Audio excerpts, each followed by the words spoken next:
다시 보게 하는 힘, 다시 보게 하는 힘이라는 제목을 가지고 오늘 에스더 6장 전체에 함께 말씀을 나누도록 하겠습니다. 먼저 그 포스터를 한번 보여주시죠. 이게 저기 잘 보면 날짜가 있는데요. 1938년 6월에 액션 코믹스라고 하는 이제 잡지입니다. 여기에 여러분들 유명한 캐릭터가 있는데 뭐가 보이시죠? 네, 그렇죠. 슈퍼맨이 처음 나온 잡지가 바로 이 1938년 액션 코믹스 1호입니다. 두 번째 보시면 바로 이제 우리가 아는 그 슈퍼맨이 이렇게 나오죠. 뭐 제가 특이해서 그런지 모르겠지만 저는 이 그림을 보면서 왜 슈퍼맨은 바지 위에 팬티를 입었을까라는 질문이 저에게는 더 이제 심각하게 들었습니다. 그러지 않은 분도 계시겠지만 저는 그랬습니다. 여기에는 저처럼 생각하는 사람이 세상엔 꽤 많다는 걸 알게 됐어요. 두 가지의 강력한 설이 있는데, 하나는 이 슈퍼맨이 원래 외계 행성에서 지구로 떨어집니다. 그리고 그때 싸고 있는 천이 있었는데 그 천이 모자라서 팬티 크기밖에 안 남아서 팬티를 그렇게 한 거다라고 하는 첫 번째 설이 있고요. 두 번째는 올스타 슈퍼맨, 배트맨, 뉴 엑스맨 이런 작품을 쓴 그랜트 모리슨이라는 작가가 있습니다. 그 사람은 좀 심각하게 연구를 했는데, 아까 1938년에 이 코믹스가 나왔다고 했는데 1930년대에 이 스타일은 어떤 스타일이었을까를 이제 연구한 거예요. 그래서 봤더니 세 번째 사진 보여주시죠. 이 사진이 뭐냐면 당시 1930년대에 서커스에서 차력사들이 입었던 복장이에요.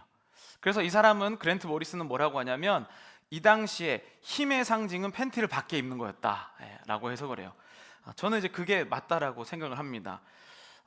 그러니까 이제 팬티를 밖에 입는 거는 힘의 상징이었는데, 오늘날에는 우리가 이거를 알지 못하니까 굉장히 부끄러움으로 생각을 하잖아요. 그래서 뭐 한국의 유행가에서는 팬티를 밖에 입는 사람을 좀 모자란 사람으로 표현하는 그런 것들도 있죠.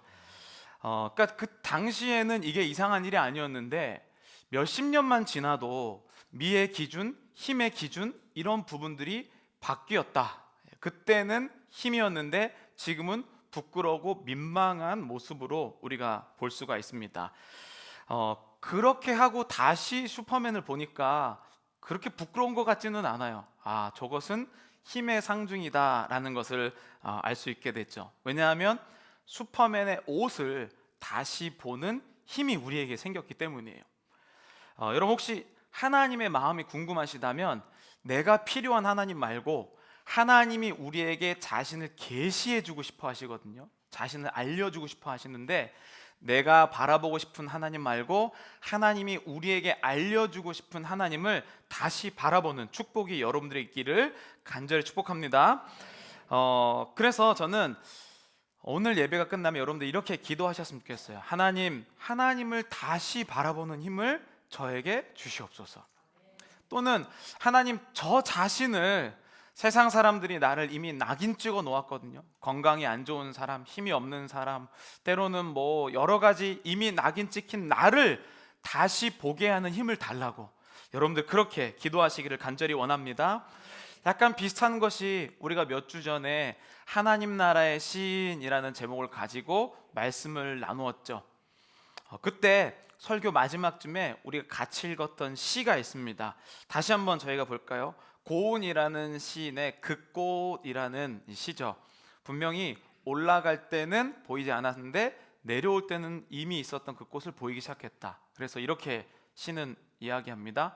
내려갈 때 보았네, 올라갈 때 보지 못한 그 꽃. 하나님은 이미 우리 마음속에 계십니다. 여러분들이 세례 받으시고 하나님을 구주라고 영접하셨으면 이미 내 안에 계셔요. 그런데 내가 바라보는 눈이 없는 것이죠. 기독교인의 이 신앙의 과정이라는 것은, 그래서 저는 이거라고 정리를 했는데, 우리 한 문장 함께 읽어보겠습니다. 함께 읽겠습니다. 신앙은 다시 보게 하는 힘입니다. 저는 여러분들을 매 주일마다 다시 보게 되기를 간절히 축복해요.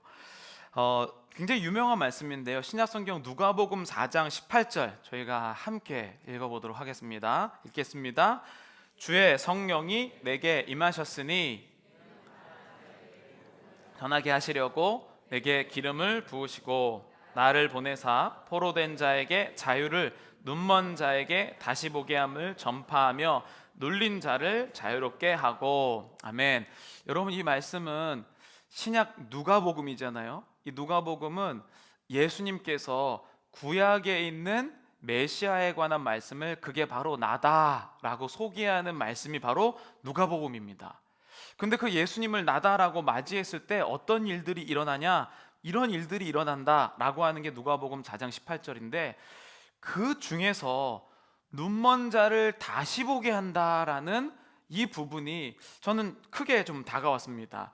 여기 이제 눈먼 자라고 하는 것을 또 한국말로도 맹인이라고 표현하는데, 이 단어는 이 퇴포라고 부르는 원어를 사용하거든요. 근데 이 눈먼 자는 자만하다, 우쭐하다, 교만하다, 거만하다예요. 그러니까 신약이나 구약에서 말하는 눈이 안 보이는 사람은 앞을 못 보는 사람이기도 하지만 실제로는 자기 생각대로만 이 세상을 보고 있는 사람이라는 것을 뜻하죠.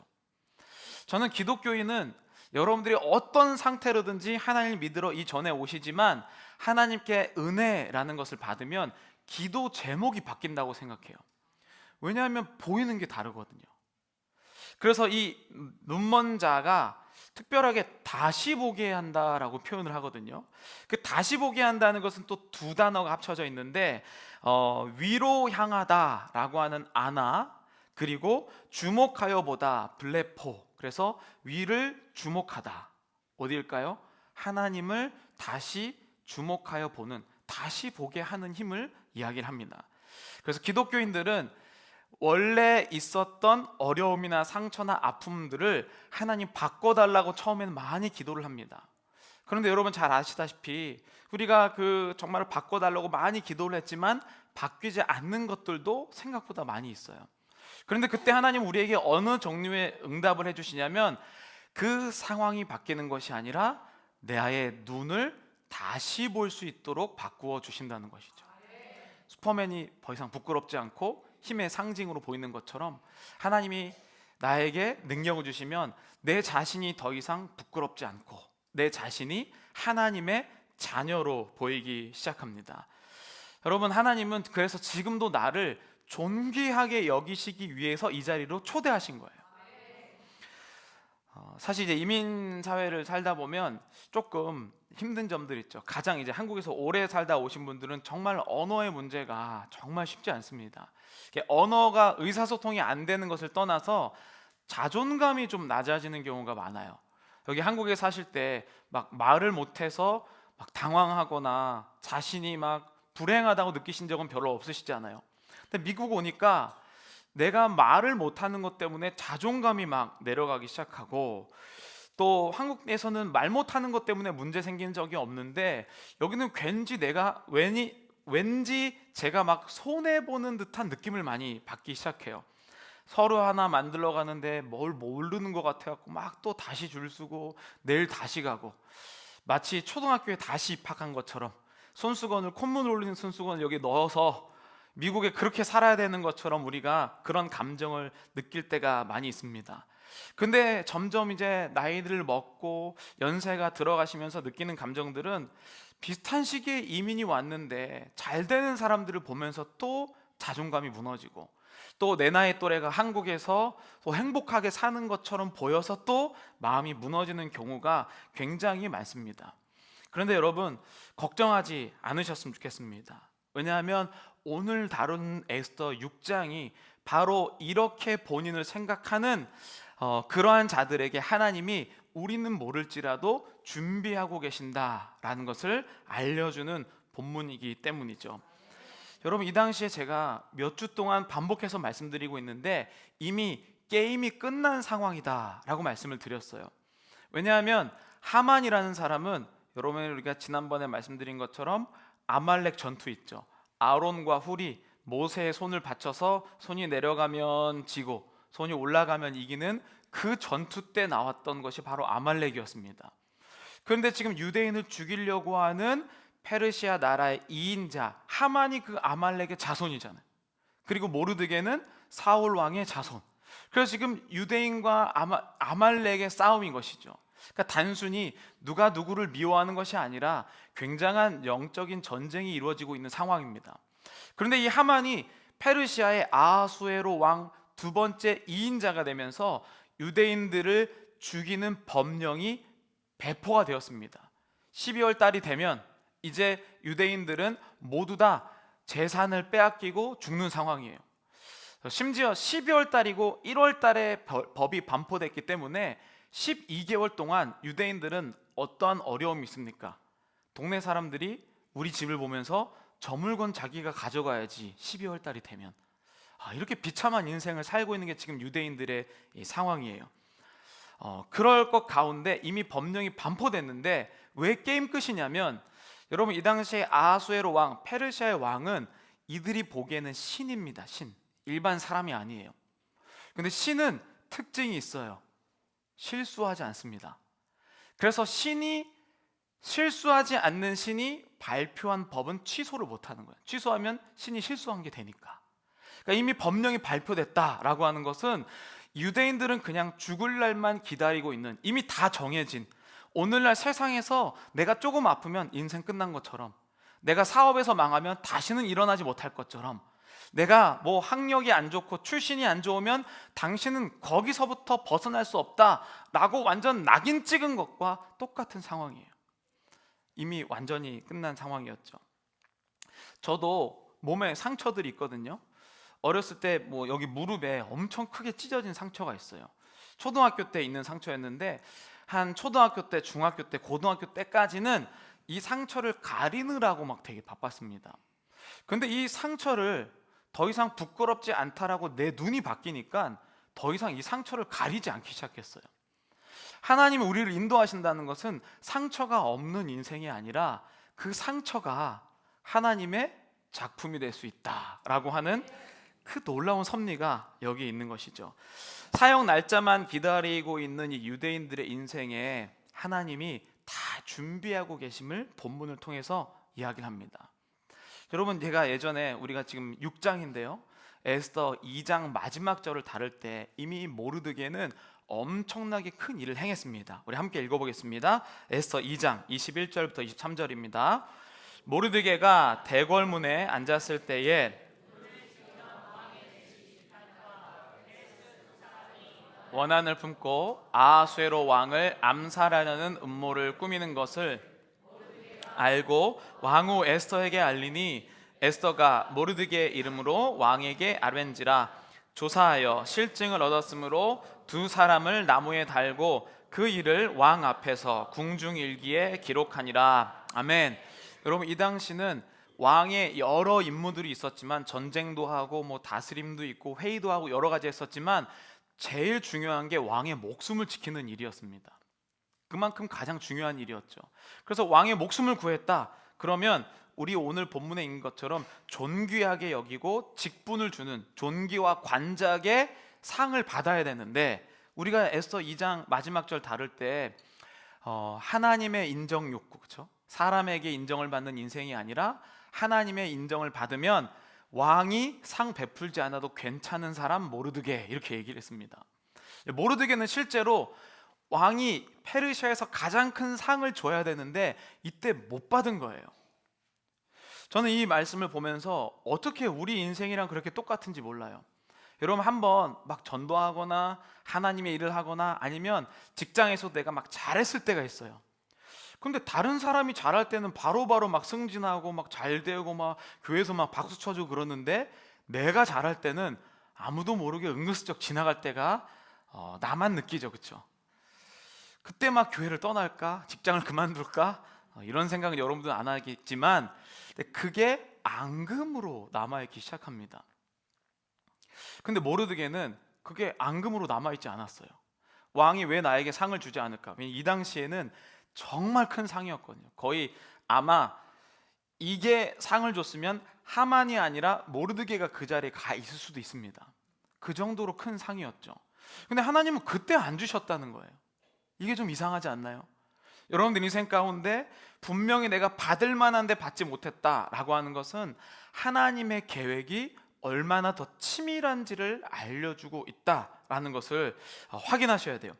왜냐하면 여러분 잘 살펴보세요. 만약에 지금 이 에스더 2장 21절부터 23절까지 딱 끝나고 3장이 딱 시작되자마자 하만이 페르시아의 2인자가 됩니다. 그래요? 근데 만약에 모르드게가 상을 받고 그 다음에 하만이 2인자가 됐잖아요. 그러면 유대인이 구할 길이 없어요. 상을 안 받았으니까 하만이 먼저 2인자가 되고 상 안 받았네, 미안하네, 더 많은 상을 줘야겠네 라고 해서 하만의 법령을 덮어씌우는 거거든요. 뒤에 받았기 때문에 온 유대인이 살 수 있었던 것이지, 앞서서 받았으면 이것은 그냥 없어지는 상이었다는 겁니다. 여러분, 하나님이 우리의 삶을 이끄실 때 이렇게 완벽한 타이밍으로 인도하셔요. 그러나 저의 마음은 너무나도 연약해서 하나님이 지금 나에게 당장 필요한데 왜 주시지 않을까? 나 지금 상처받았는데, 나 이 일이 해결돼야만 살 것 같은데 왜 그렇지 않을까의 생각이 나를 사로잡아서 정말 꼼짝도 할 수 없는 불행한 인생을 스스로 살 때가 많이 있었어요. 근데 오늘 이 본문을 보면서 하나님께서 나를 다시 보게 하는 눈을 주시자, 지금 주시지 않아도 하나님께서 유대인 전체를 살리시려는 큰 계획 안에 있었구나, 이것을 깨닫게 되는 거죠. 여러분, 지금 아말렉과 유대인의 싸움이에요. 이미 이것은 출애굽기 17장, 그 다음에 사울, 다윗, 거기까지 이르러서 지금 여기까지 온 아주 긴 싸움이었습니다. 아말렉을 영적으로 거의 이제 사탄이라고 생각할 수 있을 정도로 하나님의 민족을, 하나님의 나라의 백성들을 그냥 의도적으로 죽이려 하는 민족의 후예가 하만이잖아요. 근데 여기까지 왔을 때 유대인이 이기기도 하고 지기도 하는 이러한 일들이 계속 일어났습니다. 그것을 우리는 전투라고 얘기해요. 지금 이 러시아와 우크라이나가 전투를 계속하고 있죠. 어느 날 보면 뉴스에서 우크라이나가 막 이겼대요. 어느 날 보면 러시아가 막 이겼대요. 그러나 전쟁이 끝나야 이게 의미가 있는 겁니다. 오늘 이 본문은, 에스더는요, 그 전쟁을 끝내기 위한 장면이에요. 지금 내가 상처받을 수 있죠. 내가 괴롭고 힘들 수 있습니다. 전투에서 계속 질 수 있어요. 그러나 예수 그리스도께서 우리의 전쟁을 이기셨습니다. 그게 오늘 이 말씀 가운데 있는 거죠. 여러분, 전투를 이기기보다 전쟁을 이기는 여러분 되시기를 간절히 축복합니다. 오늘 본문에는 그래서 보니까 잠 못 이루는 두 사람의 이야기가 나와요. 지금 왕후 에스더가 이제 왕에게 나아가서 유대인을 살려달라고 이야기를 해야 되는데, 지지난주에 말씀드렸다시피 이 왕후 에스더가 두려움이 많았기 때문에 한 번에 얘기하지 못하고 세 번을 뜸을 들이면서 이야기를 하는 중에 두 번째 잔치가 끝난 상황입니다. 두 번째 잔치가 끝나는데 왕도 잠이 안 오고, 또 그리고 하만도 잠이 오지 않는 거예요. 여러분들은 혹시 불면증이 있으신 분들이 계실 텐데요, 내가 불면증의 의미를 모르면 하나님 불면증 없애달라고만 기도를 하지만, 오늘 본문을 보니까 하나님이 불면증을 사용하셨다는 것을 알게 돼요. 우리가 단순히 그냥 이 땅을 살아갈 때에는 안 좋은 것, 좋은 거의 분류가 이미 세상의 기준으로 되어 있습니다. 상처는 나쁜 것, 사업 망하는 거는 안 좋은 일. 그러나 하나님은 그것조차도 나중에는 마치 오늘 이 사건처럼 크게 사용할 날이 있으시다는 거예요.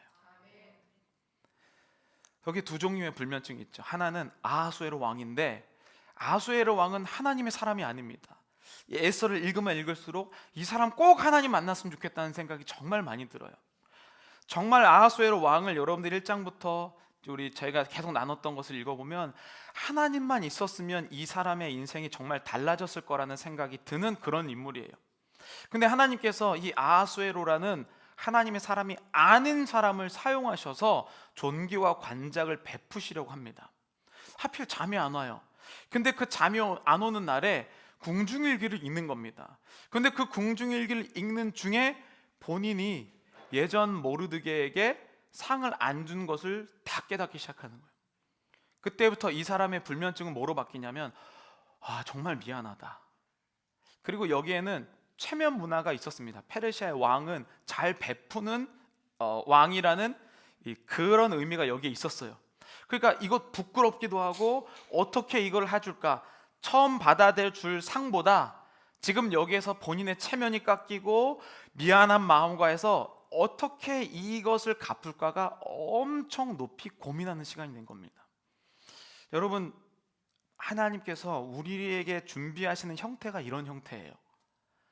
어떻게 줄까를 준비하고 계시는 거죠. 근데 내 마음이 너무 급박해서 하나님이 어떻게 줄까를 준비하는 그 시간에 원망의 시간으로 보낼 경우도 굉장히 많습니다. 근데 여러분, 하나님을 믿되 온전히 신뢰하시길 바랍니다. 하나님은 정말 반드시 말씀이 사라지지 않고 계속 기억하고 계신다는 것. 요세푸스라는 이 역사가, 유대인 역사관이 이 부분을 이렇게 했어요. 하나님께서는 그날 밤에 왕으로부터 잠을 빼앗아 가셨다.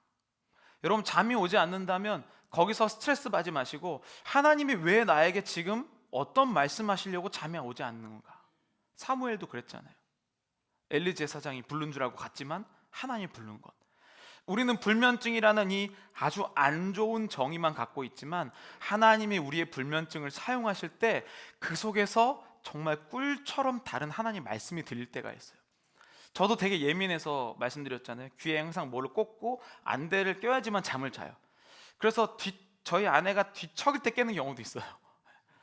그럼 그때 마음속이 좀 별로 좋지는 않잖아요. 근데 놀랍게도 그때 말씀 준비가 될 때가 정말 많습니다. 생각하다가 막 핸드폰 꺼내 막 적어요. 그러니까 이 불면증이라는 건 하나님이 사용하시면 하나님이 하시겠다라고 하면 하시는 겁니다. 그래서 우리의 시선을 넘어서야만, 다시 보아야만 하나님의 섭리가 보이기 시작하죠. 그런데 다른 한 명의 불면증이 있었어요.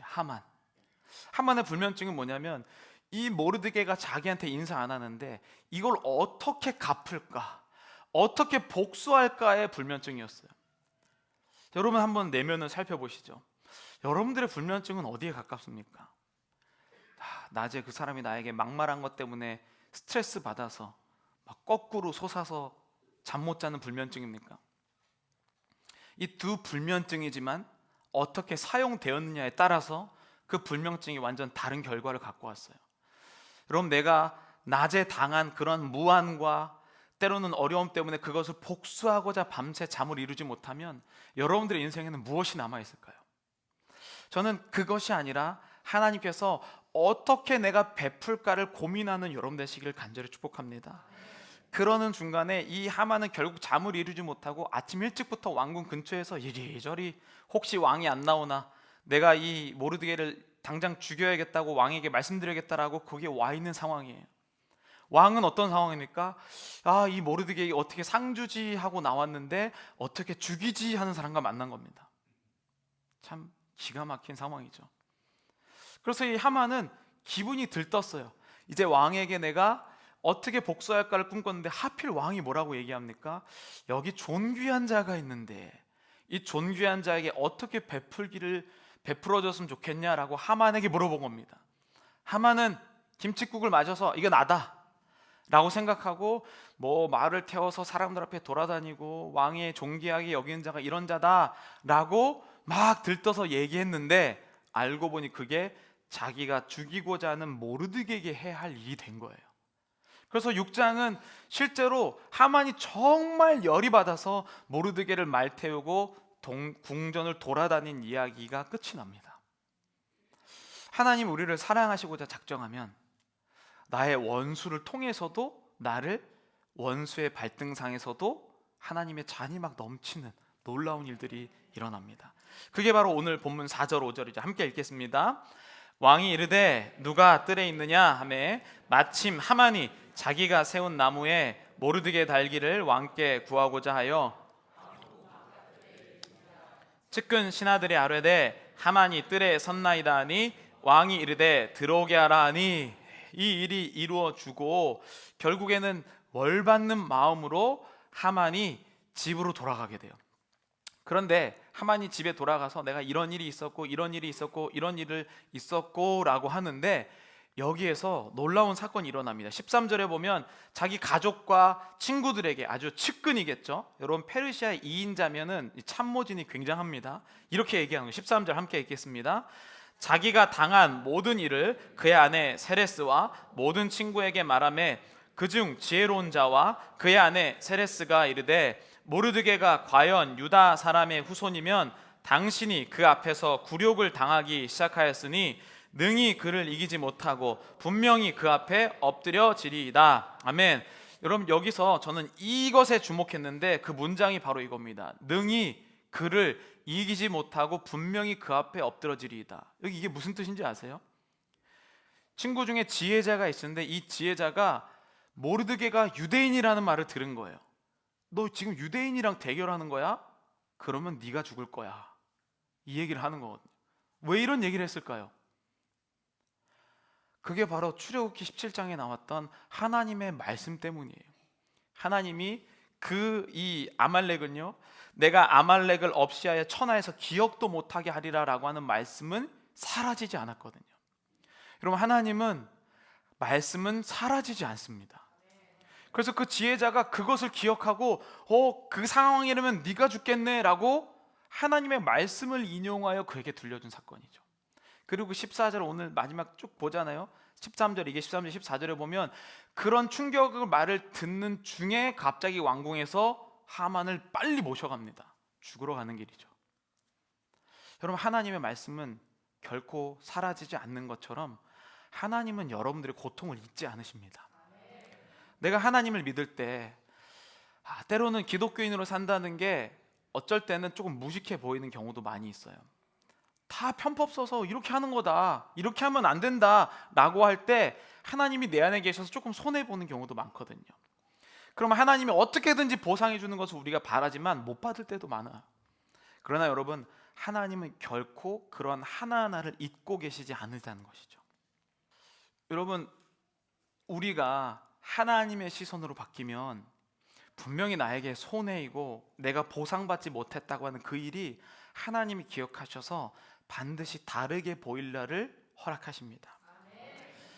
저는 정말 우리 성도님들 가운데 하나님을 다시 바라보고 나의 인생을 다시 바라보고 이 땅을 다시 바라보는 놀라운 역사가 있기를 간절히 축복합니다.